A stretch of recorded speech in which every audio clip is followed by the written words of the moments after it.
আজকে আমরা শিখবো সালাতুল জানাজা। সালাতুল জানাজা সম্পর্কে কিছু তথ্য আজকে আমরা জানবো। সালাতুল জানাজা হলো ফরজে কেফায়া। সালাতুল জানাজাতে কোনো রুকু বা সেজদা নেই। সালাতুল জানাজার ফরজ হলো দুটি।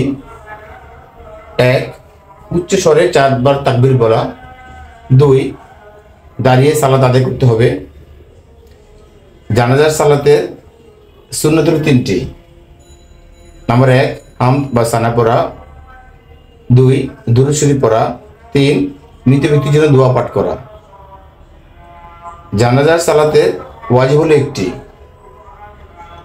ডানে ও বামে সালাম দিয়ে সালাত শেষ করা। ওকে বন্ধুরা, এটা হলো আমাদের আজকের সালাতুল জানাজা সম্পর্কে কিছু তথ্য, যেটা তোমরা জানলে তোমাদের খুব উপকার লাগবে। আশা করি তোমরা বুঝতে পেরেছো। আসসালামু আলাইকুম।